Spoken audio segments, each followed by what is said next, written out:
সন্ত ৰামপাল গুৰু মহাৰাজ হৈছে এনে এজন মহাপুৰুষ যিজনে নিজৰ সত্য ভক্তি, তত্ত্বজ্ঞান, কৰোণা আৰু সেৱাৰ বলত সমাজত এক নতুন আদৰ্শ বলবৎ কৰিছে।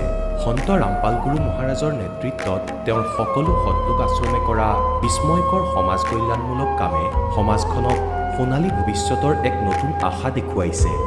সন্ত ৰামপাল গুৰু মহাৰাজৰ পৰা নাম দীক্ষা গ্ৰহণ কৰাৰ পিছত লাখ লাখ লোকৰ কৰ্কট ৰোগ, এইডছ আদি দুৰাৰোগ্য ৰোগ নিৰাময় হ'ল। সন্তজনাৰ জ্ঞানৰ পৰা অনুপ্ৰাণিত হৈ তেওঁৰ অনুগামীসকলে লাখ লাখ ইউনিট ৰক্তদান কৰে। সন্তজনাই লাখ লাখ ভগ্নী কন্যাৰ যৌতুকমুক্ত বিয়াৰ আয়োজন কৰালে। সন্তজনাই লাখ লাখ মানুহক ড্ৰাগছ আসক্তিৰ পৰা মুক্ত কৰিলে। কোটি কোটি ধ্বংসপ্ৰাপ্ত পৰিয়াল শান্তিত লাগিল। সন্তজনাৰ আশ্ৰমত সমাৱেশৰ সময়ত বিনামূলীয়া চকুৰ চিকিৎসা আৰু দন্ত চিকিৎসাৰ ব্যৱস্থা কৰা হয়।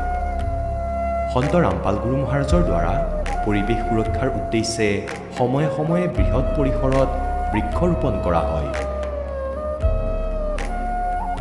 সন্তজনাই আৰ্তজনক তাৎক্ষণিক সকাহ দিবলৈ এম্বুলেন্স সেৱা আৰম্ভ কৰিছে। সন্তজনাই তেওঁৰ অনুগামীসকলক তেওঁলোকৰ শৰীৰ দান কৰিবলৈ অনুপ্ৰাণিত কৰে, যাতে মানৱতাৰ সেৱা আৰু চিকিৎসা ক্ষেত্ৰত উন্নতি কৰিব পৰা যায়। সন্ত ৰামপাল গুৰু মহাৰাজৰ সকলো আশ্ৰমত প্ৰতিদিনে বিনামূলীয়া ধৰ্মভোজৰ আয়োজন কৰা হয়, য'ত প্ৰতিবাৰেই প্ৰতিটো জাতি, প্ৰতিটো ধৰ্মৰ মানুহে একেলগে বহি ভোজন কৰে।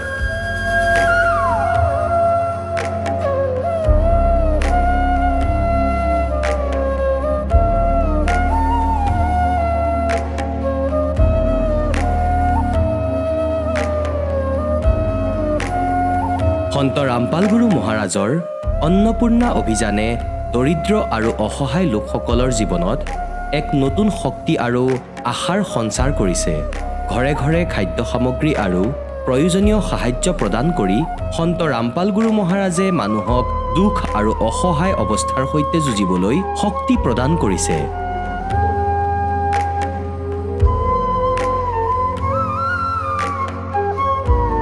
দৰিদ্ৰ লোকসকলৰ বাবে ঘৰ নিৰ্মাণ কৰা সন্ত ৰামপাল গুৰু মহাৰাজৰ অসাধাৰণ কাৰ্যই এনে এক নিদৰ্শন দাঙি ধৰিছে, যি যুগ যুগ ধৰি সন্তজনাৰ উদাৰতা আৰু দয়াৰ প্ৰতীক হিচাপে জনাজাত হৈ ৰ'ব।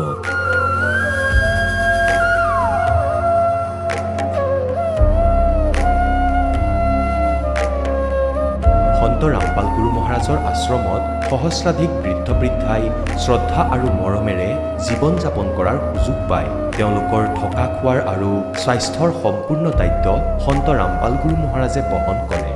অনাথ শিশুৰ বাবে সন্ত ৰামপাল গুৰু মহাৰাজৰ সকলো আশ্ৰম বিশেষ বৰদানতকৈ কম নহয়, য'ত তেওঁলোকক শিক্ষা, সংস্কাৰ আৰু ভৱিষ্যতৰ বাবে উন্নত সুবিধা প্ৰদান কৰা হয়।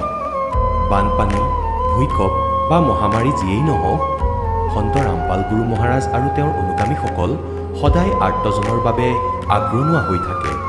ক'ভিড মহামাৰীৰ সময়ত সন্ত ৰামপাল গুৰু মহাৰাজৰ আশ্ৰমৰ পৰা কোটি কোটি লোকক খাদ্য, ঔষধ আৰু জীৱন ৰক্ষক সামগ্ৰী যোগান ধৰা হৈছিল। দুখীয়াক সকাহ কৰাই হওক বা যিকোনো শোষিত বা নিপীড়িত শ্ৰেণীৰ অধিকাৰ আৰু মৰ্যাদাৰ বাবে যুঁজ দিয়াই হওক, সন্ত ৰামপাল গুৰু মহাৰাজে সদায় তেওঁলোকৰ সকলো ন্যায্য দাবী চৰকাৰৰ ওচৰলৈ লৈ গৈছে আৰু তেওঁলোকক উপযুক্ত ন্যায় প্ৰদানৰ ক্ষেত্ৰত গুৰুত্বপূৰ্ণ ভূমিকা পালন কৰি আহিছে।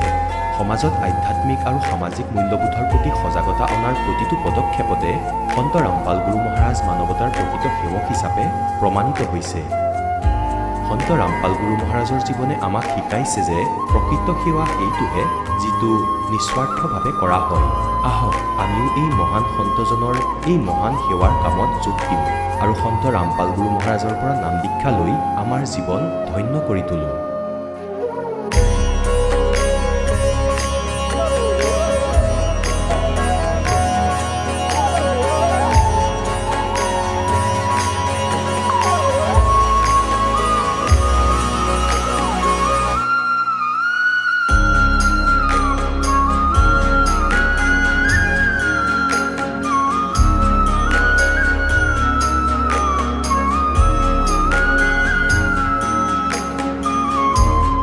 আপোনালোকক পৰিয়ালৰ সৈতে সৎলোক আশ্ৰমলৈ আন্তৰিকতাৰে আমন্ত্ৰণ জনোৱা হ'ল।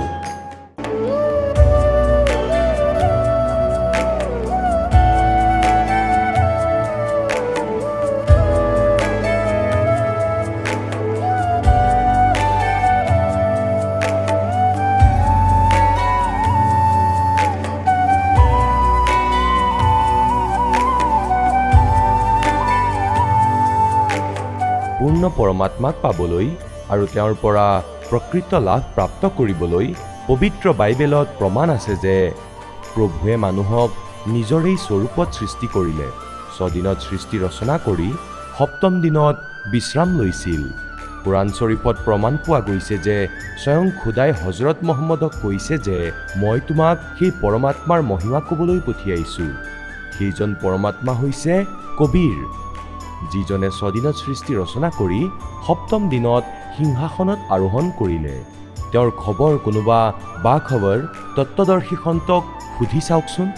অনুগ্ৰহ কৰি অৱশ্যেই শুনক জগতগুৰু তত্ত্বদৰ্শী সন্ত ৰামপাল গুৰু মহাৰাজৰ অমৃত বচন। নমস্কাৰ দৰ্শকসকল, দিল্লীৰ মংগলীপুৰীৰ নিবাসী ৰাজেশ দাসে প্ৰায় ৩৫ বছৰ ধৰি ৰাধাস্বামী পন্থাৰ সৈতে জড়িত হৈ ভক্তি কৰি আহিছিল। কিন্তু তেওঁৰ অনুসৰি ইমান বছৰ সাধনা ভক্তি কৰাৰ পিছতো তেওঁ মনৰ শান্তি আৰু সন্তুষ্টি অনুভৱ কৰা নাছিল। আনহাতে তেওঁৰ পিতৃৰ শাৰীৰিক অসুস্থতা আৰু নিজৰ বিভিন্ন স্বাস্থ্যজনিত সমস্যাই তেওঁলোকক যথেষ্ট চিন্তাত পেলাইছিল। এদিন ৰাজেশ দাসৰ পিতৃৰ মামাকে তেওঁলোকক সন্ত ৰামপাল গুৰু মহাৰাজৰ সৎসংগ শুনিবলৈ পৰামৰ্শ দিয়ে। তাৰ পিছত পৰিয়ালৰ সদস্যসকলে সৎসংগ শুনিবলৈ আৰম্ভ কৰে। ৰাজেশ দাসৰ মতে সৎসংগত তেওঁ বহুতো এনে আধ্যাত্মিক তথ্য জানিবলৈ পায় যিবোৰ তেওঁ আগতে কেতিয়াও শুনা নাছিল। তেওঁ কয় এই শিক্ষাবোৰে তেওঁক গভীৰভাৱে প্ৰভাৱিত কৰে আৰু তেওঁ সন্ত ৰামপাল গুৰু মহাৰাজৰ পৰা শৰণ গ্ৰহণ কৰে। বৰ্তমান তেওঁ দাবী কৰে যে তেওঁৰ জীৱনত আশ্চৰ্যজনক পৰিৱৰ্তন আহিছে আৰু পৰিয়ালেও বহু উপকাৰ লাভ কৰিছে। প্ৰিয় দৰ্শক, ৰাজেশ দাসে সৎসংগত এনে কি কথা জানিবলৈ পাইছিল যিয়ে তেওঁৰ জীৱনৰ দিশা সলনি কৰিলে? সেই বিষয়ে জানিবলৈ আহক শুনো ৰাজেশ দাসৰ জীৱন কাহিনী তেওঁ নিজ মুখৰ পৰাই। নমস্কাৰ ছাৰ। নমস্কাৰ। ছাৰ, কি নাম আপোনাৰ? হয়, ৰাজেশ দাস। ৰাজেশ, আপুনি ক'ৰ পৰা আহিছে? হয়, মংগলপুৰী দিল্লীৰ পৰা। ছাৰ, সন্ত ৰামপালদেৱ মহাৰাজৰ পৰা আপুনি নাম দীক্ষা কেতিয়া লৈছিলে? হয়, 25 জুন 2013ত লৈছিলোঁ। ছাৰ, ৰামপালদেৱ মহাৰাজৰ পৰা নাম দীক্ষা লোৱাৰ আগতে আপুনি কিবা ভক্তি সাধনা কৰিছিলনে? হয় ভগতদেৱ, প্ৰায় 35 বছৰৰ পৰা ৰাধাস্বামী পন্থৰ সৈতে জড়িত আছিলোঁ। ৰাধাস্বামী পন্থৰ ভক্তি কৰিছিলোঁ। তেওঁৰ পৰা নাম দীক্ষা লৈ তেওঁ যি নাম দীক্ষা দিছিলে 5 নামৰ, সেয়াই মই ভক্তি সাধনা কৰিছিলোঁ। ছাৰ, আপুনি কৈছে যে আপুনি 35 বছৰৰ পৰা ৰাধাস্বামী পন্থৰ লগত জড়িত আছিলে। গতিকে 35 বছৰলৈকে ভক্তি সাধনা কৰাৰ পিছতো আপুনি সন্ত ৰামপালদেৱ মহাৰাজৰ শৰণলৈ কিয় আহিলে? মহাশয়, কথাটো এনেকুৱা যে আমাৰ ককা এজন আছিলে, মোৰ দেউতাৰ মামাক। তেওঁ আহি এদিন মোক ক'লে যে সন্ত ৰামপালদেৱ মহাৰাজৰ সৎসংগ আহে, সেয়া এবাৰ চোৱা। সৎসংগ চলালোঁ গুৰুদেৱৰ। তেতিয়া আমি দেখিলোঁ যে সন্ত ৰামপালদেৱ মহাৰাজে যি ৰাধাস্বামীৰ বিষয়ে দেখাই আছিলে, আমাৰতো এনেকুৱা লাগি আছিল যেন একেবাৰে ভুল কৈ আছে তেওঁ। এনেকুৱা লাগিছিল যেন টিভিটোৱে ভাঙি পেলাম। মই উঠি আহিলোঁ তাৰ পৰা। তেওঁ পুনৰ এবাৰ মোক মাতিলে আৰু ক'লে যে মই মৰাৰ পিছত আহিবা নেকি, এবাৰ অহা নহ'লে। তেতিয়া মই তালৈ আকৌ এবাৰ গ'লোঁ। সন্ত ৰামপালদেৱ মহাৰাজৰ সৎসংগৰ চিডি ৰখা আছিল পৰিভাষা প্ৰভুৰ। সেয়া মই মোৰ লগত লৈ আহিলোঁ। প্ৰতিদিনে মই ৰাতিপুৱাৰ সময়ত পৰিভাষাৰ প্ৰভু চলাইছিলোঁ প্ৰতিদিনে। গতিকে চাওঁতে চাওঁতে লাহে লাহে ৰাধাস্বামীৰ বিষয়ে কিবা কথা উল্লেখ কৰিলে মই তেতিয়া সেয়া কিতাপত বিচাৰোঁ, কিতাপত পৰ্যবেক্ষণ কৰোঁ আৰু গম পালোঁ যে আমি যি ভক্তি কৰি আছোঁ সেই সাধনা আমাৰ একেবাৰে ভুল। সন্ত ৰামপালদেৱ মহাৰাজে একেবাৰে নিষ্কৰ্ষ উলিয়াই বেদৰ আধাৰত আমাক যি জ্ঞানৰ কথা কৈছিলে, ঠিক সেয়াই আমি চাওঁতে চাওঁতে দেখিলোঁ যে ঠিক আছে, এবাৰ চায়েই আহোঁ। গতিকে 25 জুন 2013ত মই বৰবালা আশ্ৰম গৈ পালোঁ। তাত দেখিলোঁ সকলোৰে ব্যৱহাৰ তাৰে সকলোৰে বহুত ভাল। তাত গৈ দেখিলোঁ যে তাত নামদান চলি আছিলে। ভাবিলোঁ যে নাম দীক্ষা লৈয়ে লওঁ, নাম দীক্ষা লোৱাতনো কি অসুবিধা। মুক্তিদাতা সদগুৰু ৰামপালদেৱ মহাৰাজৰ পৰা মই নাম দীক্ষা ল'লোঁ। ছাৰ, আপুনি কৈছিলে যে 35 বছৰৰ পৰা আপুনি ৰাধাস্বামী পন্থৰ লগত জড়িত আছিলে। তাত আপুনি বহুত কথা জানিলে। তাৰ পাছত আপুনি সন্ত ৰামপালদেৱ মহাৰাজৰ শৰণলৈ আহিলে।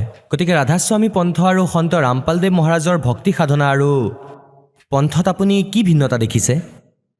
ৰাধাস্বামী পন্থত তাত কেৱল ভ্ৰমিত কৰিবৰ বাবে সকলো কৰে। যি নাম দীক্ষা তেওঁলোকে দি আছে, মই ইয়ালৈ আহিহে গম পালোঁ যে সেয়া একেবাৰে কালৰ নাম।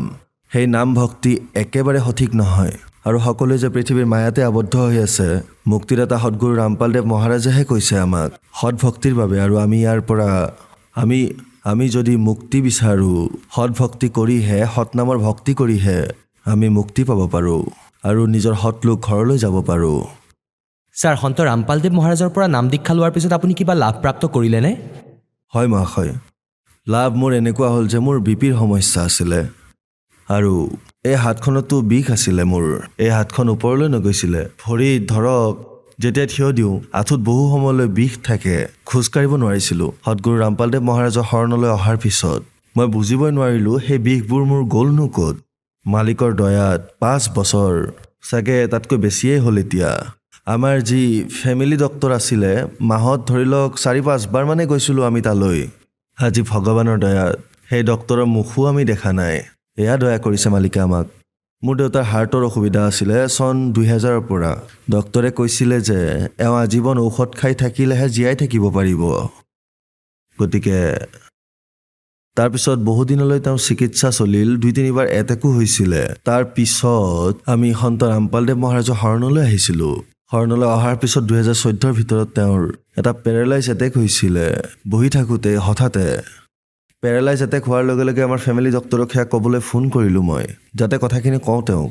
তেতিয়া তেওঁ ফোন উঠোৱা নাছিলে। হঠাতে মোৰ মনলৈ আহিল যে মই সন্ত ৰামপালদেৱ মহাৰাজলৈ ফোন লগাওঁ আশ্ৰমত, যাতে তাৰ পৰা মই কিছু লাভ পাওঁ। মই ফোন কৰিলোঁ আৰু তাৰ পিছত মালিকে আদেশ দিছিলে যে পৰমাত্মাই দয়া কৰিব আৰু এই চৰণামৃত প্ৰসাদ তেওঁক দি দিয়ক আৰু নাম জপ কৰি থাকিব।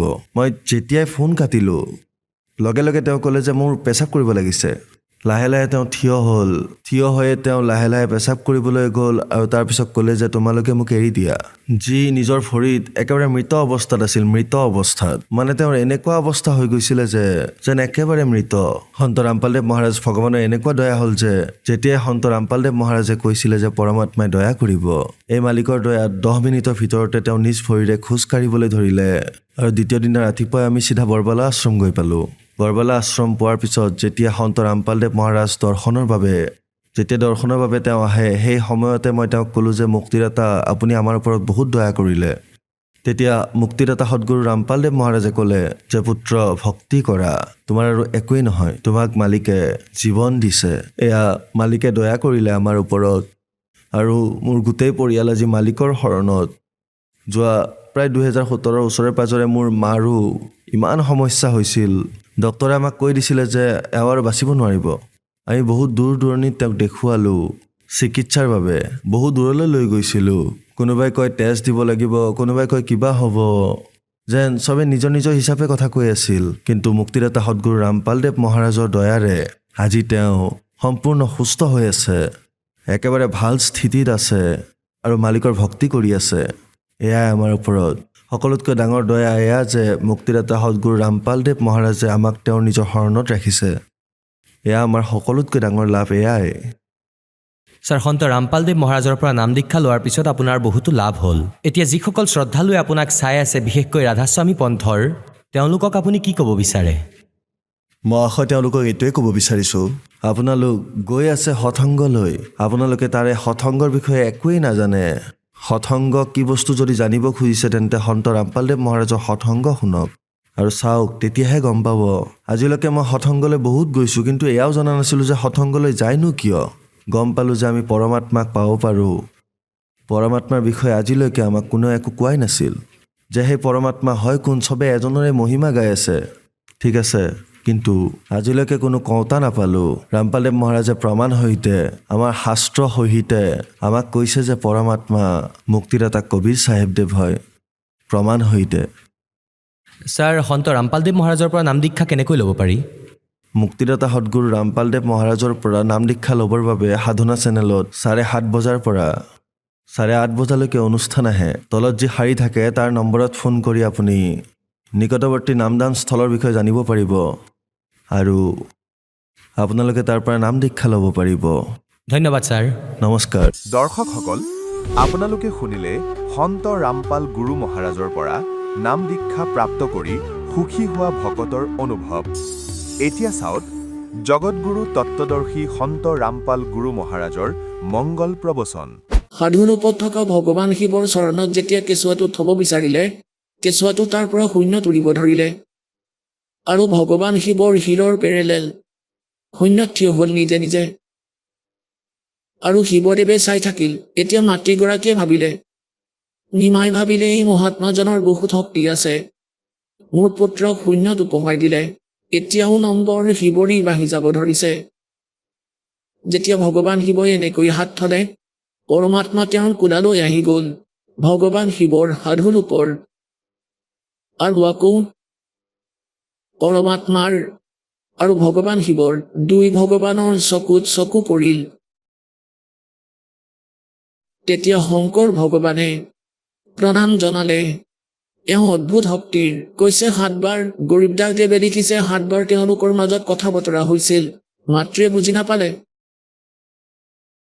তেতিয়া ভগৱান শিৱক নৱজাতক শিশুৰূপৰ পৰমাত্মাই ক'লে যে হে মহাত্মাদেৱ, হে শিৱদেৱ, এতিয়া ভগৱানে ক'লে নৱজাতক শিশুৰ ৰূপধাৰী বালকে।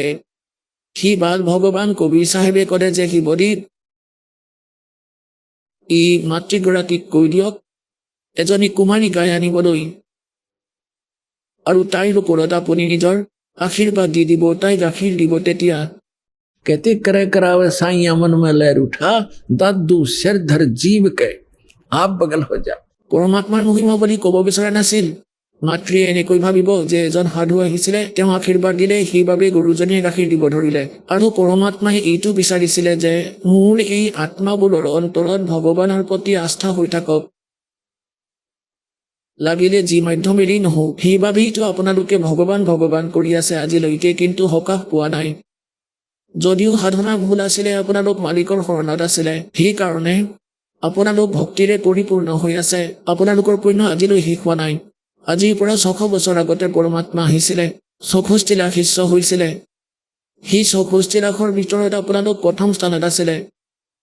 আৰু আপোনালোকক ইমান ভক্তি আৰু আশীৰ্বাদেৰে আপোনালোকৰ আত্মাৰ পোষণ কৰি গৈছিলে, ইমানখিনি পুণ্য সংগ্ৰহ কৰাই থৈ গৈছিল যে আপোনালোকে মনুষ্য জীৱন পাই থাকিলে।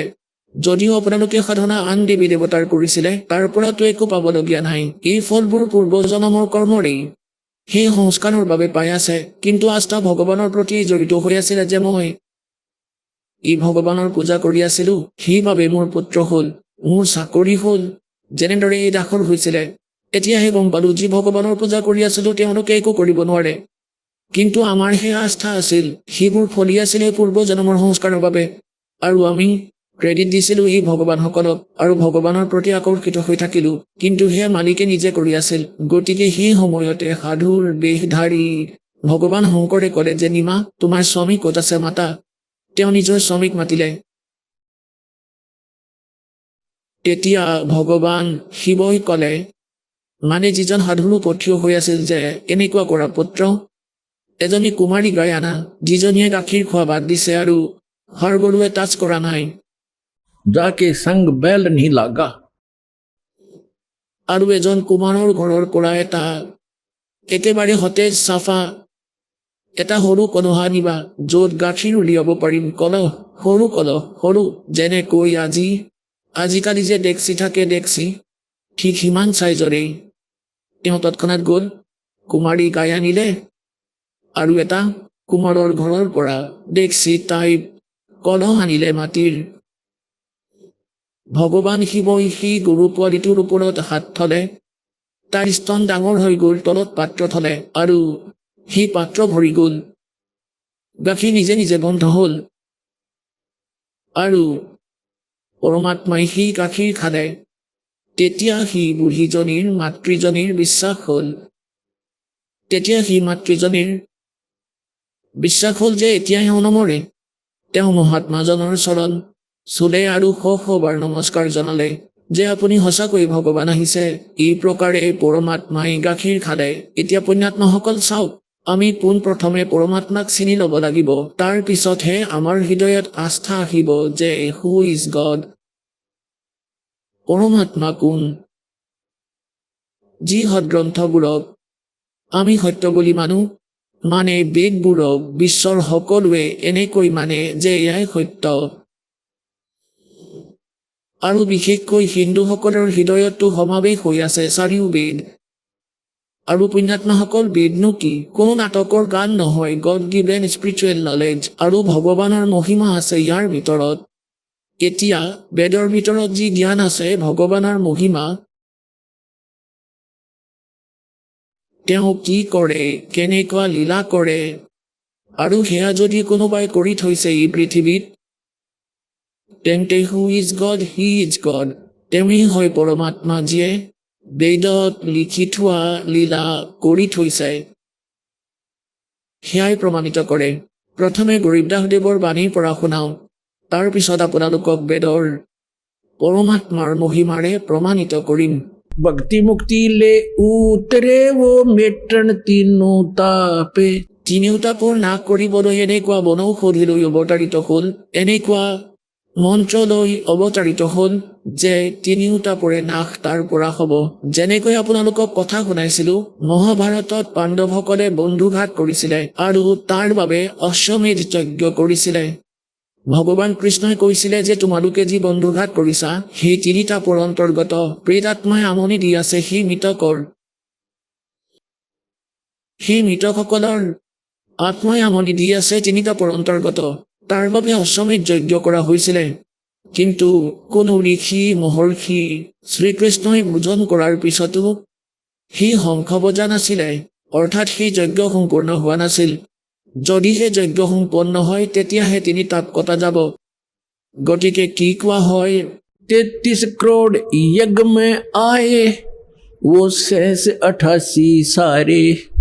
33 কোটি দেৱতা, 88,000 ঋষি, 12 কোটি ব্ৰাহ্মণ, 56 কোটি যাদৱ, সকলোৱে সেই যজ্ঞৰ ভোজন কৰিছিলে, কিন্তু শংখটো বজা নাছিল।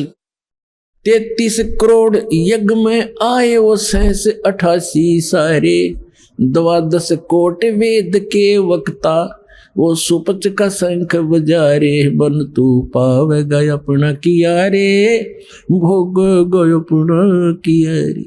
কোৱা হয় 33 करोड़ यज्ञ में आए सहस 88 सारे और 12 कोट वेद के वक्ता। 12 কোটি ব্ৰাহ্মণ, वहां उस सुदर्शन का शंख बजा रे, सुदर्शन से शंख बजा रे। সেই পৰমাত্মা স্বয়ং আহিছিলে। ইয়াত কৈছে যে সেই পৰমাত্মাইহে এনেকুৱা মন্ত্ৰ দিয়ে যাৰ দ্বাৰা আপোনালোকৰ তিনি তাপ কটা যায়।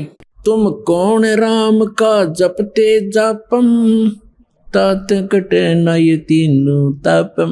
এতিয়া আপোনালোকক কৈছিলো বেদত ঋগ্বেদ মণ্ডল নম্বৰ 9 সুক্ত 95 মন্ত্ৰ 2 আৰু 94 মন্ত্ৰ 1 9 নম্বৰ মণ্ডলৰ সুক্ত 94 মন্ত্ৰ 1 স্পষ্ট কৰিছে যে সেই পৰমাত্মাই কবিৰ দৰে আচৰণ কৰে, ঘূৰা ফুৰা কৰে আৰু নিজৰ মুখ কমলেৰে বাঙি কয়। আৰু সেই পৰমাত্মা এটা গুপ্ত মন্ত্ৰৰ আৱিষ্কাৰ কৰে, প্ৰকট কৰে গুপ্ত মন্ত্ৰ। তেওঁহে সেই তিনি তাপ কাটোতা। এয়াই গৰীবদাস দেৱীও কৈ আছে, সেইটোৱেই প্ৰমাণ দি আছে। भक्ति मुक्ति ले उतरे। উত্তৰে মানে অৱতাৰিত হয়, হৰিৰে আহিছিল, অহা মানে তেনেকৈ অহা। भक्ति मुक्ति ले उतरे वो मेटन तीनों ताप। मोमिन के डेरा लिया वो कह कबीरा बाप।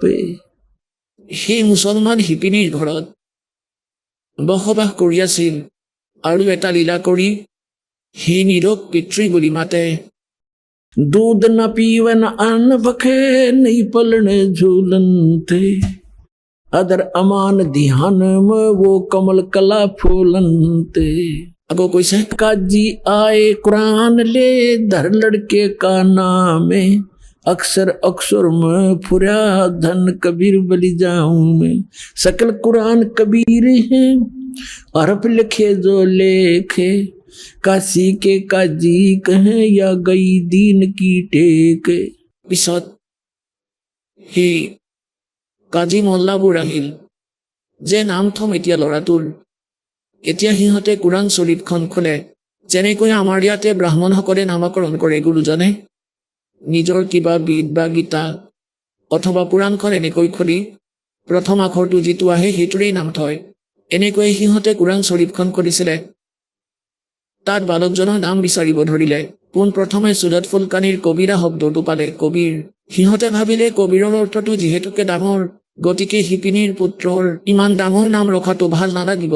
সিহঁতে পিছত বেইমানি কৰি আকৌ কোৰাণ শ্বৰীফখন বন্ধ কৰি খুলিলে মন্ত্ৰ কৈ। তেতিয়া দ্বিতীয়বাৰ সকলোতে সেই পৃষ্ঠাত দুয়োখন পৃষ্ঠাতে কবিৰ কবিৰ কবিৰ লিখা দেখা পালে, আন শব্দ নেদেখিলে। যেতিয়া কোৰাণৰ আৰু এখন পৃষ্ঠা দুটিয়াই চালে, যিখন কিতাপ লৈ আছিলে সকলোতে কবিৰ কবিৰ বুলি লিখা দেখিলে সকলোতে। এতিয়া থোৱা কি নাম থোৱা? তাৰপিছত পৰমাত্মাই ক'লে, কাজীসকল মোৰ নাম কবিৰেই থাকিব। এতিয়া কোৰাণখনত বেলেগ আখৰ নেদেখি তাতেই থৈ গ'ল আৰু মালিকৰ নাম কবিৰ ৰূপে প্ৰসিদ্ধ হ'ল। शिव उतरे शिवपुरी से ये अवगत बदन विनोद मैं के कमल खुशी भये जब लिया ईस को गोद। পৰমাত্মাক কোলাত তুলি ল'লে। शिव उतरे शिवपुरी से নিজৰ লোক শিৱমণ্ডলৰ পৰা আহিছিল, শিৱৰ ধামৰ পৰা। और मैं के कमल खुशी भये लिया ईस को गोद। কবিৰ চাহিব কেঁচুৱাটোক কোলাত ল'লে। नजर नजर से मिल गई किया ईस परिणाम धन मोमन धन पूर्ण धन काशी बलि जाऊं मैं। তেতিয়া শংকৰ ভগৱান থিয় হৈ আছিলে সাধু ৰূপত আৰু আশীষ দি আছিলে যে হে মাতৃ, ধন্য এই কাশী নগৰী য'ত এনেকুৱা মহাপুৰুষ আহিলে। ধন্য হৈ গ'ল এই নগৰী যাৰ এনেকুৱা, এওঁৰ এনেকৈ গ্ৰহবোৰ এনেকুৱা স্থানত আছে, এওঁৰ কপালৰ ৰেখাই কৈছে ধন্য এই কাশী নগৰী য'ত এনেকুৱা পুৰুষৰ আগমন হ'ল। কোৱা হয় 7 बार चर्चा करी वो बोले बालक बहने। বালক, 25 দিনীয়া বালকে কথা ক'ব পাৰে জানো? কিন্তু 7 বাৰ কথা পাতিলে শ্ৰী ভগৱান শংকৰৰ লগত। 7 बार चर्चा करी वो बोले बालक बहने। शिव को कर मस्तक धरा हल्ला मोमन एक धेनु। হে মমিন, হে মুছলমান, হে পুত্ৰ, যোৱা এজনী ধেনু এজনী গাই লৈ আহা। अनब्यावर को दूहत है दूध दिया तत्काले। কুমাৰী, कंवारी को दूहत है दूध दिया तत्काले पीवे बालक ब्रह्म गति ता शिव भय दयाल। এতিয়া পুণ্যাত্মাসকল ইমান সময় নাই। পৰমাত্মাৰ মহিমাটো আজি আৰম্ভহে হৈছিলে আৰু আজি 5 দিন সম্পূৰ্ণ হ'ল। ইমান মহিমা এই পৰমাত্মাৰ। প্ৰথমতে আপোনালোকক দেখুৱাওঁ, এই দাসে আপোনালোকক ভাৰ্গেলিহে কৈছে। আদৰণীয় গৰীবদাস চাহিব দেৱজীয়ে পৰমেশ্বৰক লগ পাইছিলে আৰু তেওঁৰ দিব্য দৃষ্টি খোল খাইছিলে। তেওঁ যিবোৰ পূৰ্বজন্মৰ ঘটনা আছিলে সত্যতা কেনেকৈ লিখিছিল যে কুমাৰী গাইৰ গাখীৰ খাইছিলে পৰমেশ্বৰে, শিৱই গাইজনীৰ কঁকালত হাত থোৱাৰ বাবে গাখীৰ দিছিলে আৰু সেই কুমাৰী গাইজনীয়ে গাখীৰ দি থাকিলে আৰু পৰমাত্মাই খাই থাকিলে। যেতিয়া দ্বিতীয়জনী গাই আনিলে, যেতিয়া আগৰটো এৰিলে দ্বিতীয়টো আনিলে, সেইজনীও তেনেকৈ। গতিকে এনেকৈ চলি থাকিলে কুমাৰী গাইৰ গাখীৰ পৰমাত্মাই খায়। ইয়াতো আপোনালোকে গৰীবদাস দেৱৰ বাণীৰ পৰা শুনিলে। এতিয়া বেদতো ভগৱানৰেই মহিমা আছে। এতিয়া আপোনালোকক বেদৰ পৰা প্ৰমাণ দিওঁ। এয়া চাব ঋগ্বেদ মণ্ডল নম্বৰ 9, ঋগ্বেদ মণ্ডল নম্বৰ 9। এয়া ক'ৰ পৰা প্ৰকাশিত, কোনে ছপা কৰিছে এইখন? ইয়াৰ প্ৰকাশক হ'ল সাৰ্বদিকীয় আৰ্য প্ৰতিনিধি সভা, মহৰ্ষি দয়ানন্দ ভৱৰ নামলীলা মৈদান, নতুন দিল্লী। আৰু এয়া চাব, এয়া ইয়াৰ অনুবাদকৰ্তা, ইয়াৰ পৰা মুদ্ৰিত এইখন। এতিয়া আপোনালোকক দেখুৱাওঁ ঋগ্বেদ মণ্ডল নম্বৰ 9 সূক্ত 1। এয়া মন্ত্ৰ নম্বৰ 9, এইটো 9 নম্বৰ। ইয়াত কি লিখিছে যে अभी अधन्या उत्सृणन्ति धेनव शिशुम। ইয়াত শিশু শব্দটো আছে। सोम इंद्राय पातवे। ইয়াৰ অনুবাদ কৰিছে এওঁলোকে আৰ্য সমাজীসকলে, কিন্তু ইহঁতে অলপ ভুল কৰিছে। দাসে সেইটো ঠিক কৰি দিব। সেই সৈন্য মানে পৰমাত্মা, সেই সৈন্য স্বভাৱৰ পুৰুষ মানে পৰমাত্মা। চাওক, সৈন্য মানে তেওঁ স্বয়ঙী।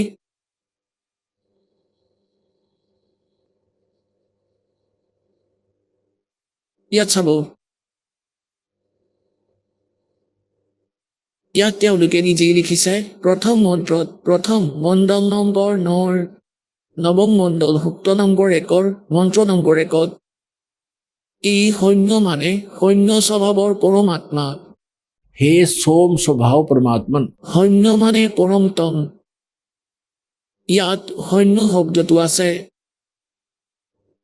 এতিয়া ঋগ্বেদ মণ্ডল নম্বৰ 9 সূক্ত 1 মন্ত্ৰ 9 পঢ়ি আছো 9। ইয়াত লিখা আছে যে সেই ইবম মানে সেই সৈন্য মানে পৰমাত্মাক শিশুম, যি বালক ৰূপত প্ৰকট হয়, শিশু ৰূপত কুমাৰ অৱস্থাতেই। अभी अधन्या। অধন্যা মানে অহিংসনীয় বুলি লিখিলে। এতিয়া পুণ্যাত্মাসকল ধেনু মানে গাই, অভিমানে পূৰ্ণৰূপেৰে সকলো প্ৰকাৰে পূৰ্ণৰূপেৰে, অধন্যা মানে অহিংসনীয় বুলি লিখিছে, অনুবাদ ভুলকৈ কৰিছে। ইয়াৰ অৰ্থ এইটো হয় যেনে ধৰক আমাৰ এই হাৰিয়ানাৰ ক্ষেত্ৰৰ ভিতৰত যি গায়ে গাখীৰ নিদিয়ে গায়ে সেইজনীক কোৱা হয় বিনা ধানাই বুলি।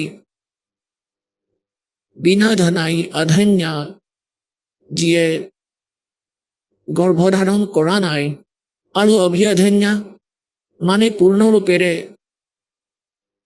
যিয়ে বিনা ধানাই কুমাৰী। অভিধন্যাৰ অৰ্থ হ'ল কুমাৰী, যাক ষাঁড় গৰুৱে কেতিয়াও টাচ কৰা নাই। স্পষ্টকৈ এইটো হয় ইয়াৰ অৰ্থ। এতিয়া চাব, ঋগ্বেদ মণ্ডল নম্বৰ 9 সূক্ত 1 এয়া মন্ত্ৰ নম্বৰ 9 পঢ়ি আছো আমি। ইয়াৰ অৰ্থ এইটো হয়, সেই অমৰ পুৰুষক, সেই অমৰ পুৰুষ যিয়ে শিশু ৰূপত প্ৰকট হয়, সেই অমৰ পুৰুষৰ প্ৰতিপালনৰ লীলা। এওঁলোকে কয় ইয়াৰ অৰ্থটো আগতে পঢ়ো। সেই সৌম্য স্বভাৱৰ পুৰুষক অৰ্থাৎ পৰমাত্মা যিজন শিশু ৰূপত প্ৰকট হয়। এয়া ভুল কৰিছে কুমাৰ অৱস্থাত বুলি লিখি। শ্ৰদ্ধালু পুৰুষক যি শিশু ৰূপত প্ৰকট হয়। সকলো প্ৰকাৰে অধন্যা মানে কুমাৰী, ধেনু মানে গায়ে তৃপ্ত কৰে। তৃপ্ত কৰে মানে তেওঁৰ পালন পোষণ কৰে, প্ৰতিপালনৰ লীলা কৰে। গতিকে ইয়াৰ অৰ্থ হ'ল সেই কুমাৰী গাইবোৰৰ দ্বাৰা সেই শিশু ৰূপধাৰী পৰমাত্মা বালক ৰূপধাৰী অমৰ পুৰুষৰ প্ৰতিপালনৰ লীলা হয়। কুমাৰী গাইবোৰৰ দ্বাৰা অধন্যা धेनव शृणन्ति তৃপ্ত কৰে। শিশু মানে শিশু ৰূপত প্ৰকট পৰমাত্মা। এতিয়া পুণ্যাত্মাসকলে ইয়াতো আমাৰ বেদে কৈছে যে সেই অমৰ পুৰুষে যেতিয়া শিশু ৰূপ ধাৰণ কৰি ইয়ালৈ আহে, প্ৰকট হয় নিজৰ দ্বিতীয় প্ৰকাৰৰ স্থিতিত, সেই সময়ত সেই বালক ৰূপধাৰী পৰমাত্মাৰ প্ৰতিপালনৰ লীলা কুমাৰী গাই দ্বাৰা হয়। এতিয়া এয়া কবিৰ সাগৰ, যি 600 বছৰ আগতে ধৰ্মদাস চাহেবদেৱে লিখিছিল। পৰমেশ্বৰৰ লীলা শুনি শুনি দেখি দেখি নিজ চকুৰে ইয়াত আৰু প্ৰমাণ দিম। চাব কবিৰ সাগৰত।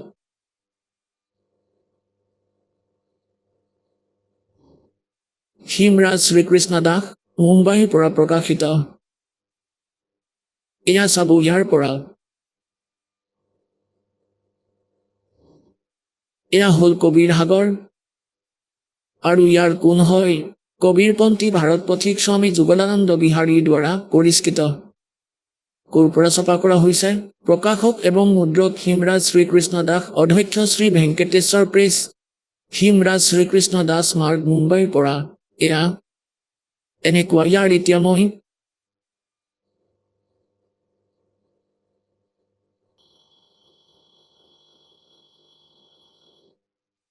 ইয়াত এতিয়া অলপমান শুনাম, যিহেতু সময়ৰ অভাৱ। এতিয়া ইয়াত লিখা আছে জ্ঞান সাগৰত कि सुन जुल्हा मन भयो आनंदा जिमी चकोर पायो निशि चंदा। ৰাতি যেন কবিৰা চৰায়ে চন্দ্ৰটোহে দেখা পালে, সিমান সুখী হ'ল বালকটো পাই। और सुत ले चले हर्ष मन कीना तासो पुन असबोल ही दीना। सुत काशी को ले चले लोग देखण ते आव अन पानी बक्से नहीं जुल्हा शोक जनावे। তেওঁ একো খোৱা বোৱা কৰা নাছিল, শিপিনী দুখী হৈ গৈছিল। तब जुल्हा मन कीन तिवाना रामानंद सो कही उत्पाना। তেওঁলোকে কিছু ভুল কৰি দিলে, অনুবাদ কৰোঁতে পিছত অলপমান খেলি মেলি কৰি দিলে। সেইবাবে কবিৰ চাহেবে দয়া কৰিলে গৰীবদাস চাহেবদেৱ গাঁও চোৰাণী জিলা জাজ্জাৰ হাৰিয়ানাৰ জনৰ দ্বাৰা নিজৰ মহিমাৰ বাণী পুনৰ প্ৰকট কৰাই দিছে। আৰু কবিৰ সাগৰত কৈছে 12 নম্বৰ পন্থত, যি গৰীবদাস দেৱৰ পন্থ, তাত মোৰ বাণী পুনৰ প্ৰকট হ'ব। সেইবাবে ইয়াত যদি কিবা খেলি মেলি হৈছে, সেইখনৰ দ্বাৰা ঠিক হৈ যাব, সিদ্ধ হ'ব। ইয়াত এওঁলোকে ৰামানন্দ দেৱৰ সৈতে জড়িত কৰাই দিলে যে সি যি নিৰু ৰামানন্দ ঋষিৰ ওচৰলৈ গ'ল আৰু তেওঁক নিজৰ সন্তানৰ দুখৰ বিষয়ে ক'লে যে ই গাখীৰ নাখায়। তাৰপিছত ৰামানন্দদেৱে ক'লে যে কুমাৰী গাই এজনী আনা, তোমাৰ পুত্ৰ কোনো জ্ঞানী বিদ্বান পুৰুষ, সি সাধাৰণ ব্যক্তি নহয়। তাৰপিছত সেই কুমাৰী গাইজনী অনা হ'ল, সি গাখীৰেৰে তেওঁ তৃপ্ত হ'ল। তাৰপিছত গতিকে কোৱাৰ ভাৱ এইটো যে যেনেকৈ হওক আমি এইটো লক্ষ্য কৰিব লাগিব যে এই লীলা কবিৰ চাহেবেই কৰিছে। লাগিলে সেয়া ৰামানন্দদেৱে কোৱাৰ বাবে হওক, অথবা যি বাস্তৱিকতা গৰীবদাস দেৱে কৈছে সেয়া সত্য। আৰু ইয়াতো সেইটো প্ৰমাণ আছে যে সৰুতে তেওঁৰ প্ৰতিপালনৰ লীলা কুমাৰী গাইৰ দ্বাৰা হৈছিলে। আৰু আজিলৈকে আমি যিমানবোৰ মহাপুৰুষৰ হিষ্ট্ৰী পঢ়িছোঁ, তেওঁলোকে বেদত বৰ্ণিত বিধি অনুসাৰে মহিমা অনুসাৰে কাৰোৰে লীলা শুদ্ধ নহয়, কেৱল কবিৰ চাহেবক এৰি ইয়াৰ পৰা সিদ্ধ হৈ যাব কবিৰ ৰিজগত। এতিয়া চাব, तब जोल्हा मन भया कीन तिवाना रामानंद सो कही उत्पाना मैं सुत पायो बड़ो गुणवंता कारण कौन बखे नहीं संता। হে সন্ত, ই কি কাৰণে ভোজন কৰা নাই? रामानंद ध्यान तब धारा जोल्हा सो तब वचन उचारा पूर्व जन्म ते ब्राह्मण जाति। তুমি আগতে ব্ৰাহ্মণ আছিলা, তোমাৰ সেৱাত কিবা ভুল আছিলে চাগে। हरि सेवा भूल की नहीं भली भांति और कुछ तो सेवा हर की चूका। তুমি হৰিৰ মানে ভগৱানৰ সেৱাত চাগে কিবা ভুল কৰিছা। चाहते भयो जुल्हा का रूपा प्रीति प्रभु गह तोर लीनी ताते उद्धान में सुत तो दीनी। পৰমাত্মা তোমাৰ পৰা প্ৰসন্ন হৈছে, সেইবাবে তোমাক জংঘলত এটা পুত্ৰ দিছে। এতিয়া নিৰুহে কৈছে, हे प्रभु जस की ना तस पायो মই যেনে কৰ্ম তেনে ফল পালো, पर आरत हो तो दर्शन आयो। কিন্তু মই দুখী হৈ সংকটত পৰি তোমাৰ ওচৰলৈ আহিছো। सो कहिए उपाय गुसाई बालक अक्षुदावत कुछ खाई।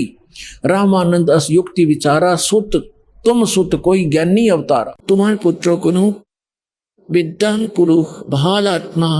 बचिया जाही बैल नहीं लागा সেই গৰু পোৱালীজনী আনা যাক ষাঁড় গৰুৱে তাচ কৰা নাই।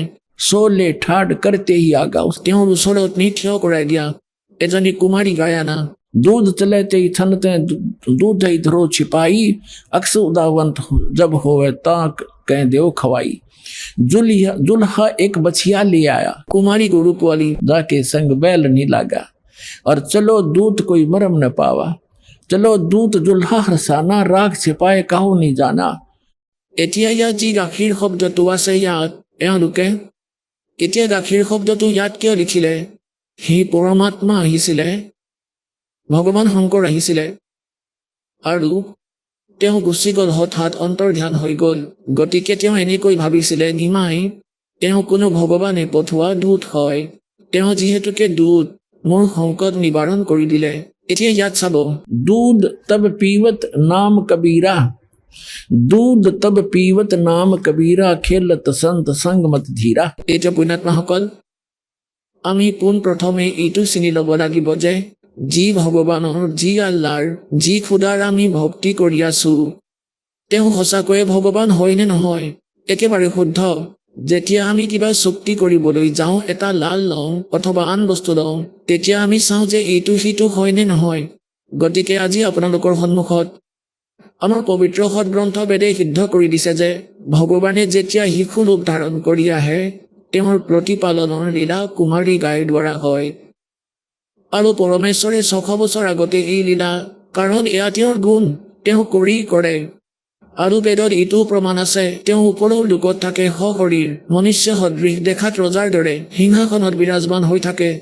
তাৰ পৰা সশৰীৰ আহি ভাল আত্মাবোৰক লগ কৰে, তেওঁলোকক উপদেশ দিয়ে, জ্ঞান দিয়ে, কবিৰ দৰে আচৰণ কৰে। আৰু তেওঁ এনেকুৱা গুপ্ত মন্ত্ৰৰ আৱিষ্কাৰ কৰে। আৰু এয়াই আদৰণীয় গৰীবদাস চাহিবদেৱে কৈছে, আৰু এয়াই আমাৰ 600 বছৰ আগতে মালিকে লীলা কৰিছে, এয়া তেওঁৰ জীৱনীত বিদ্যমান। গতিকে গৰীবদাস চাহিবদেৱে কৈছে, हम सुल्तानी नानक तारे दादू को उपदेश दिया जात जुलाहा भेद न पाया वो काशी मोह कबीर हुआ। अनंत कोट ब्रह्मंडे का एक रति नहीं भारे सतगुरु पुरुष कबीरे हैं ये कुल के सर्जनहारे। আগলৈ ৰামানন্দ আৰু পৰমেশ্বৰৰ কথা বতৰা আন এদিন শুনাম। এনেকুৱা আচৰিত কৰি থৈছে গৰীবদাসদেৱে, যথাৰ্থ চিত্ৰাৰ্থ কৰি থৈছে চকুৰে দেখা পৰমাত্মাৰ মহিমা। গতিকে পুণ্যাত্মাসকল, আপোনালোকৰ সৌভাগ্য, আপোনালোক ভগৱানৰ 64 লাখৰ মাজৰ সন্তান।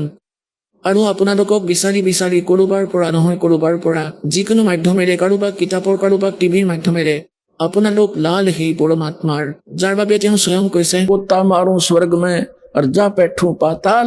गरीबदास কবি চাহেবৰ মহিমা গাই আছে। गरीबदास ढूंढता फिरूं अपने हीरे मोतीलाल। আপোনালোকে দেখিবলৈ পাইছে, ওচৰ পাজৰৰ ক্ষেত্ৰৰ মানুহে এইটো বিশ্বাস কৰিব পৰা নাই যে বৰবালালৈ কোনোবা আহিছে। আৰু আপোনালোকে হাজাৰ হাজাৰ, 2000, 1500, 500, 700 কিলোমিটাৰ দূৰৰ পৰা মালিকৰ সন্তান ইয়ালৈ আহিছে। গতিকে আপোনালোক সেই পৰমেশ্বৰৰ বিশেষ আত্মা। এনেইটো পৰমাত্মাই কৈছে যে মই সমগ্ৰ বিশ্বকে জ্ঞান দিম, সকলো মোৰেই সন্তান। যিসকলে দেৰিকৈ আহিব পস্তাব, বহুত কান্দিব এই সময়ৰ বাবে। আৰু গৰীবদাস চাহিবদেৱে কয় যে ये संसार समझदा नाही कहंदा श्याम दोपहरे नू। ভুল সাধনাবোৰ কৰি আছে, তাকেই সত্য বুলি মানি আছে। ইমান লেতেৰা লোকত ইমান কষ্ট ভুগি আছে, তথাপিও কয় ভালি আছো বুলি। ইয়াত কিনো ভালদৰে আছে? ইয়াত যিয়েই নহওক, কোনো মুখ্যমন্ত্ৰী হ'লেও কালি এক্সিডেণ্টত মৰি যাব। কিনো ভালে আছা, কাইলৈ ৰাধ হবা। কৈছে যে ये संसार समझदा नाही कहंदा श्याम दोपहरे नू। যদি আছে ৰাধত, তথাপিও কয় আমি ভালেই আছো বুলি, গধূলি বুলি কয়। और गरीब दास ये वक्त जात है रोवोगे इस पैरे नू। যেতিয়া এই সময় হাতৰ পৰা উকলি যাব, কান্দিবা। যদি মনুষ্য জীৱনত এই সৎভক্তি নোপোৱা আৰু পৰমাত্মাই নিজৰ সন্তান এই দাসক পঠিয়াইছে আপোনালোকক জবাবলৈ। रब्बी नहीं पहचानोगे तो कहते रोया करोगे समय को फिर हाथ नहीं आओगा। समझा है तो सिर धर पाओ और बहर नहीं रे ऐसा था। बोलो सतगुरुदेव।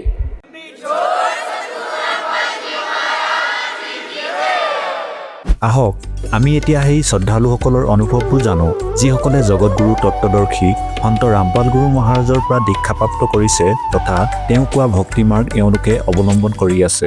নমস্কাৰ দৰ্শকসকল, আজি আমি আপোনালোকক শুনাম অসমৰ শোণিতপুৰ জিলাৰ নিবাসী প্ৰেমানন্দ বড়োৰ জীৱনৰ সঁচা কাহিনী। পৰম্পৰাগত ভক্তি কৰাৰ পিছতো তেওঁৰ জীৱনত শান্তি নাছিল। তেওঁৰ পত্নী হাঁপানীৰ ৰোগত আক্ৰান্ত আছিল।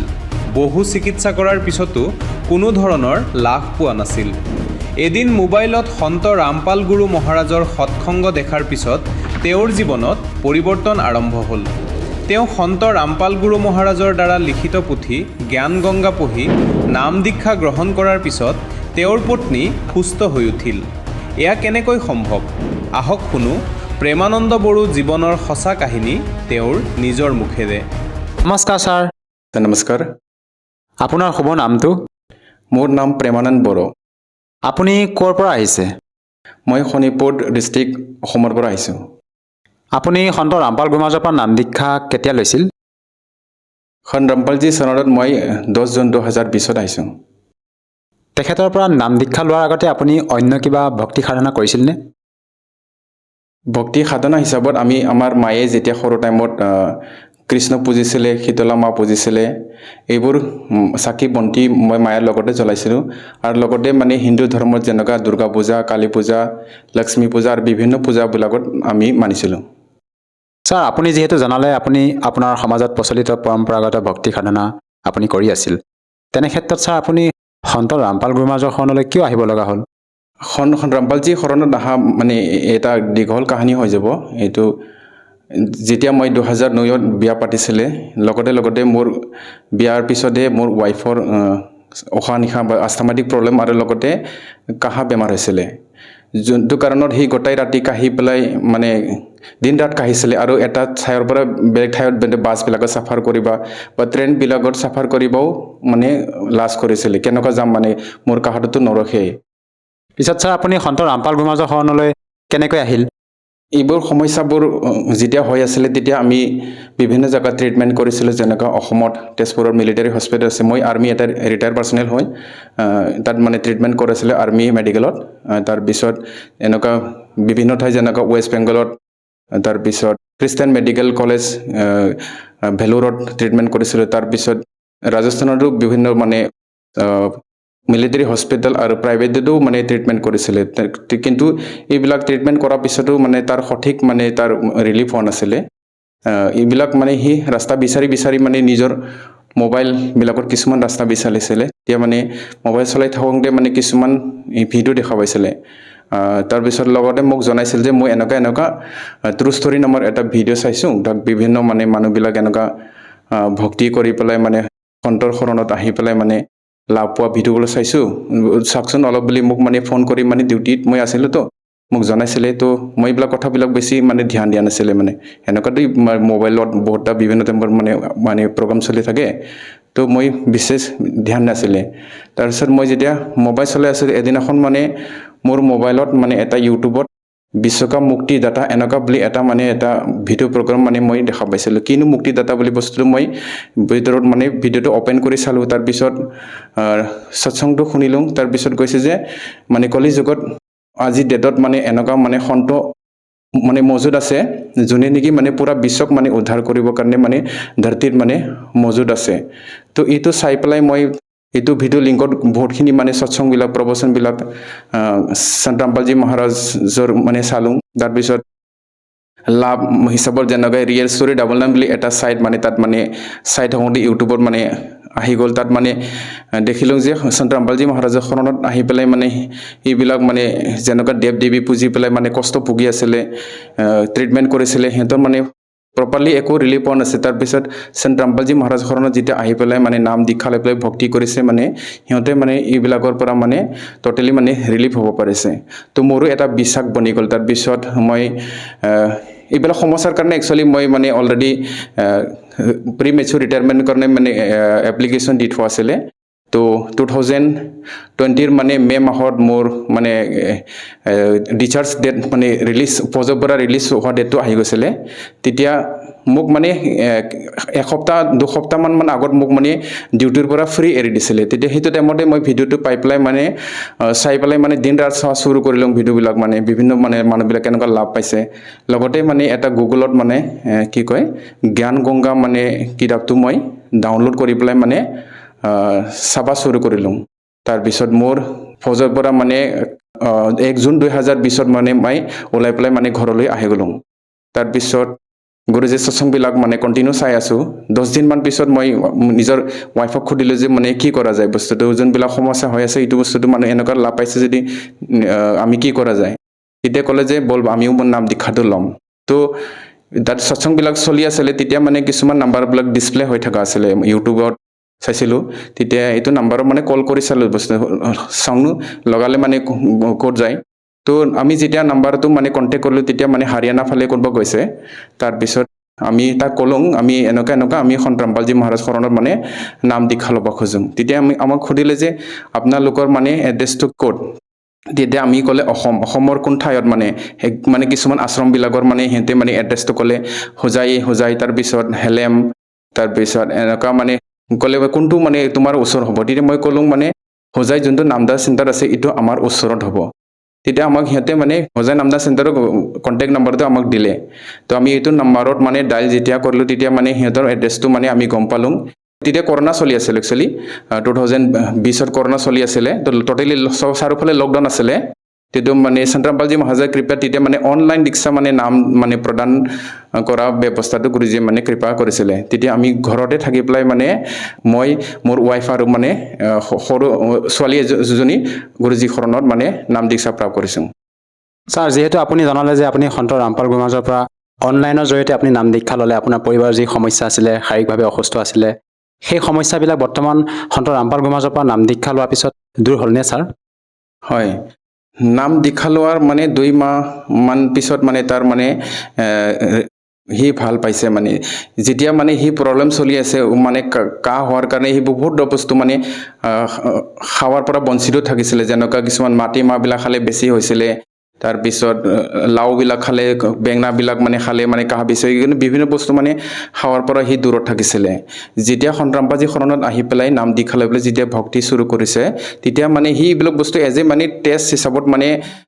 কৰি চাইছে সঁচাকৈ এইবিলাক বস্তুটো মানে খালে কি কিবা প্ৰব্লেম হয়নে বুলি তেতিয়া যিমানখিনি বস্তু মানে খাব পৰা নাছিলে এইবিলাক বস্তু সি মানে খাব শুৰু কৰিছে তথাপিও মানে তাৰ একো প্ৰব্লেম মানে হোৱা নাই তো এইটো সন্ত ৰামপালজী মহাৰাজ যি কৃপা হয় এই বস্তুবিলাক মানে খাব পৰা হৈছে ছাৰ এইটো এটা আচৰিত কথা আধুনিকতাৰ এই যুগত এজন সাধাৰণ সন্তৰ পৰা আপোনালোকে অনলাইনৰ জৰিয়তে নাম দীক্ষা লোৱাৰ পিছতে আপোনাৰ পৰিবাৰগৰাকী যি মাৰাত্মক ৰোগ আছিলে তাৰ পৰা পৰিত্ৰাণ পাইছে আৰু আচলতে সন্ত ৰামপাল গুৰুমহাৰাজে আপোনালোকক এনেকুৱা কি ভক্তিবিধি প্ৰদান কৰিলে যাৰ দ্বাৰা নেকি আপুনি এনেদৰে লাভ পাবলৈ সক্ষম হৈছে সন্ত ৰামপালজী মহাৰাজজীয়ে যোনে আমাৰ ভগত সমাজক ভক্তি দিছে এইটো শাস্ত্ৰ অনুকূল হয় যেনেকুৱা গীতাজীত কৈছে গীতাজী অধ্যায় নম্বৰ 17-23 নম্বৰ শ্লোকত কৈছে যে পূৰ্ণ পৰমাত্মা পৰমেশ্বৰ প্ৰাপ্তি ভক্তিবিধি ওম তৎসৎ বুলি কৈছে গীতা জ্ঞানদাতাই নিজৰ ভক্তিবিধি ওম বুলি কৈছে যোনটো গীতাজী অধ্যায় নম্বৰ 13 নম্বৰ শ্লোকত কৈছে যে মোৰ ভক্তিবিধি ওম বুলি কৈছে যদি পূৰ্ণ পৰমাত্মা পৰমেশ্বৰ প্ৰাপ্তি কৰিব খোজে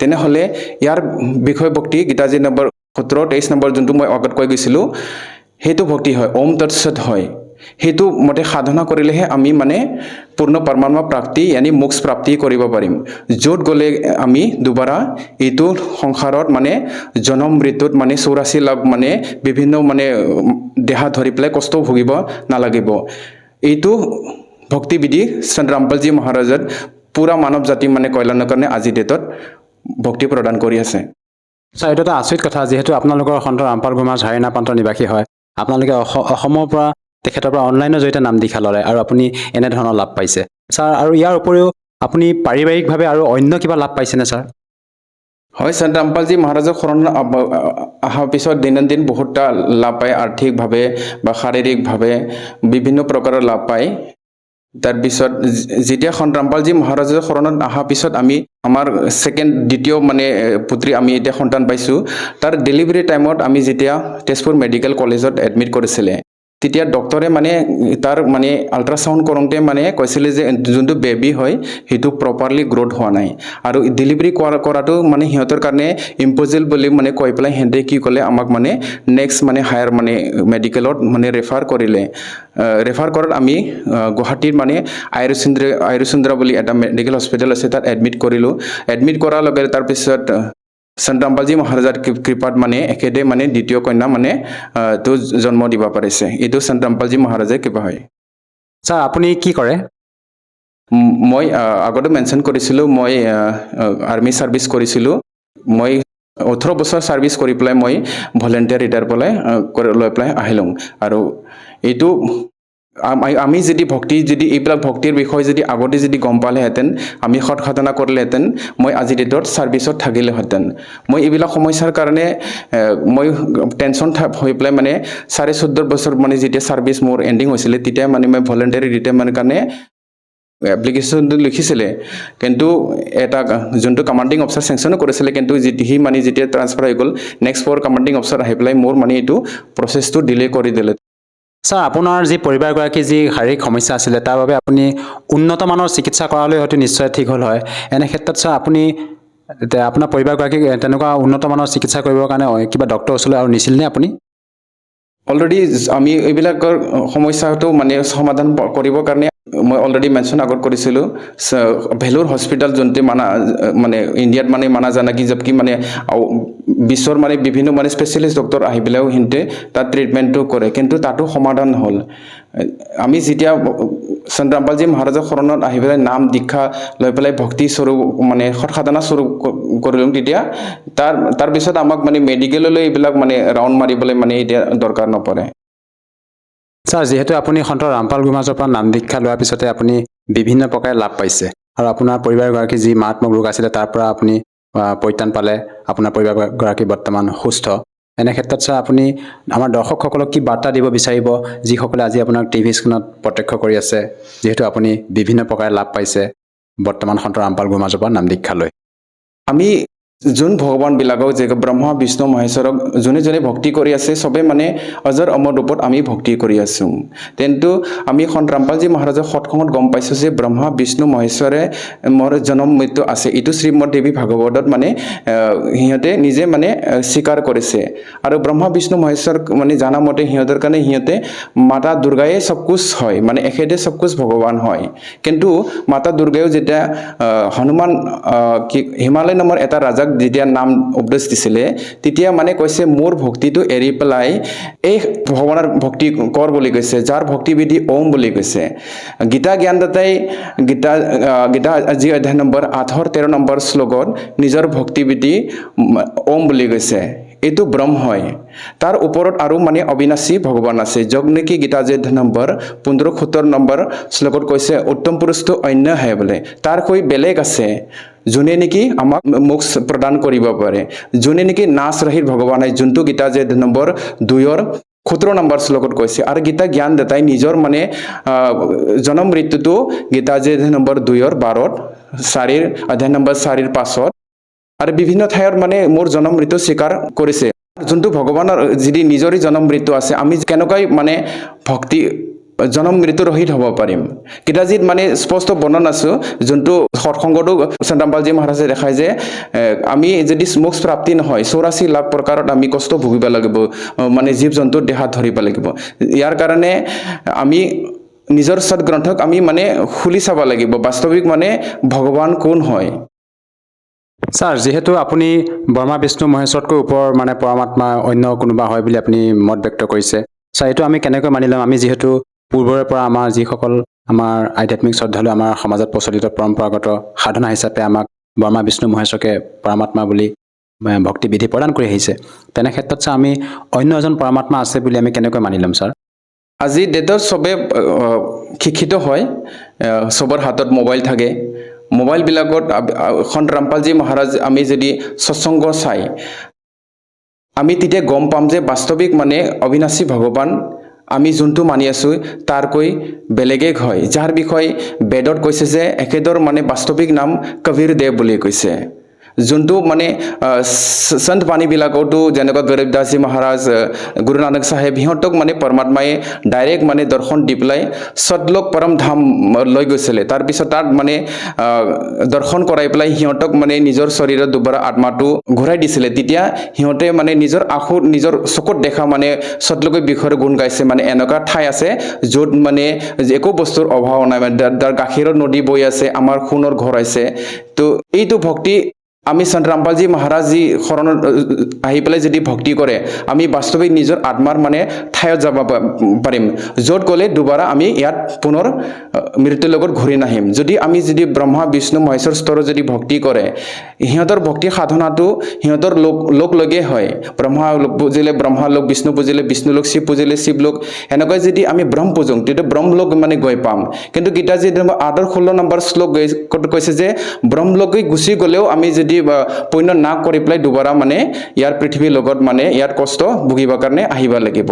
বাস্তৱিক যে আমি যিটো পৰম শান্তি লাগে এইটো আমি পূৰ্ণ পৰমাত্মা পৰমেশ্বৰৰ ভক্তি কৰিব লাগিব যাৰ বিষয়ে গীতাজী নম্বৰ 17-23 নম্বৰ শ্লোকত কৈছে যে একেটাৰ ভক্তি বিধি ওম তৎসৎ বুলি কৈছে ছাৰ যিসকল দৰ্শকে আজি আপোনাক টিভি স্ক্ৰীণত প্ৰত্যক্ষ কৰি আছে আপুনি তেওঁলোকক কি সন্দেহ দিব বিচাৰে যাতে তেওঁলোকেও আপোনাৰ দৰে উপকৃত হ'ব পাৰে মানৱ সমাজলৈ বিনম্ৰ প্ৰাৰ্থনা যে আপোনালোকে সন্ত ৰামপালজী মহাৰাজৰ সৎসংগ বিভিন্ন ছ'চিয়েল মিডিয়া যেনেকুৱা ইউটিউব ফেচবুকবিলাকত সন্ত ৰামপালজী মহাৰাজ সৎসংগ টাইপ কৰি পেলাই আপুনি চালে আপোনালোকে প্ৰবচনবিলাক পাব প্ৰবচনবিলাক যেতিয়া চাব তেতিয়া আপোনালোক মানে বাস্তৱিক ভগৱানৰ বিষয়ে জানকাৰী হৈ যাব আৰু লগতে আমাৰ সাধনাত বুলি এটা টিভি চেনেল আছে য'ত নেকি 7:30 পৰা 8:30লৈকে মানে প্ৰত্যেক দিন মানে তাৰ মানে সৎসংগটো চলে তাত মানে নাম্বাৰবোৰ মানে ডিসপ্লে হয় মানে তাৰপিছত লগতে গুৰুজীয়ে বহুতখিনি পুস্তক লিখিছে যেনেকৈ জ্ঞান গংগা গীতা তেৰা জ্ঞান অমৃত জীৱনৰ সুবনকৰ ইয়াৰ বাহিৰেও বহুতখিনি কিতাপ লিখিছে আমি এখেতে লিখা যদি কিতাপবিলাক পঢ়ে তেতিয়া আমি বাস্তৱিক মানে ভগৱানৰ বিষয়ে জানকাৰী হৈ যাম আৰু জানকাৰী হৈ পেলাই আমি যদি নিজৰ আত্মাই কল্যাণ কৰিব খোজে তো আমি মানে যোনটো সন্ত ৰামপালজী মহাৰাজে মানে শাস্ত্ৰ অনুকূল ভক্তি দিছে সেইটো ভক্তিটো আমি চুৰুলৈহে এইবিলাক লাভটো পাম যদিহে কোনো লোকে তেখেতৰ পৰা সহজভাৱে নাম দীক্ষা ল'ব বিচাৰে কেনেকৈ ল'ব পাৰিব সন্ত ৰামপালজী মহাৰাজ শৰণত অহাটো খুব বহুতেই সহজ হয় আজিৰ ডেটত প্ৰত্যেক হাতত মোবাইল থাকে চবে মানে মোবাইল চলে নিজৰ মোবাইলত যাই পেলাই আপোনালোকে সন্ত ৰামপালজী মহাৰাজৰ লিখা প্ৰবচনটো সন্ত ৰামপালজী মহাৰাজ সৎসংগ কৰি টাইপ কৰি পেলাই যদি চাৰ্চ কৰিব আপোনালোকে প্ৰবচনটো শুনি পাব তো তলত মানে এইবোৰ সৎসংগ যেতিয়া চলি থাকিব নাম্বাৰবোৰ বহুতখিনি ডিসপ্লে হয় লগতে সন্ত ৰামপালজী মহাৰাজ লিখা বিভিন্ন পুস্তকবিলাকতো নাম্বাৰটো মানে প্ৰিণ্টেড ৰূপত থাকে এইবিলাক নাম্বাৰৰ কণ্টেক্ট কৰিলে আমি নিজৰ মানে ঘৰৰ ওচৰত নামদান কেন্দ্ৰ আছে যেনেকৈ অসমতো এতিয়া বিভিন্ন ঠাইত মানে সন্ত ৰামপালজী মহাৰাজ কৃপাত নামদান চেণ্টাৰ খোলা হৈছে তো ওচৰত নামদান চেণ্টাৰলৈ যাই পেলাই আমি সন্ত ৰামপালজী মহাৰাজ সৎভক্তি লৈ পেলাই সৎভক্তি নাম দীক্ষা লৈ পেলাই সৎভক্তি সাধনা কৰিব পাৰিম ধন্যবাদ থাকিল ছাৰ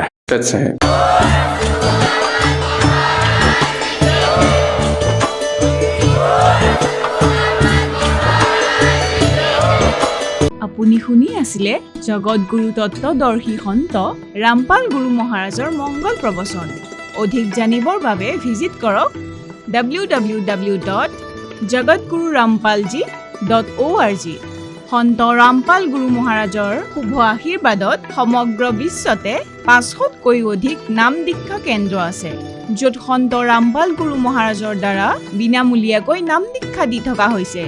আপোনাৰ ওচৰৰ নাম দীক্ষা কেন্দ্ৰৰ ঠিকনা জানিবলৈ সম্পৰ্ক কৰক 7082208528।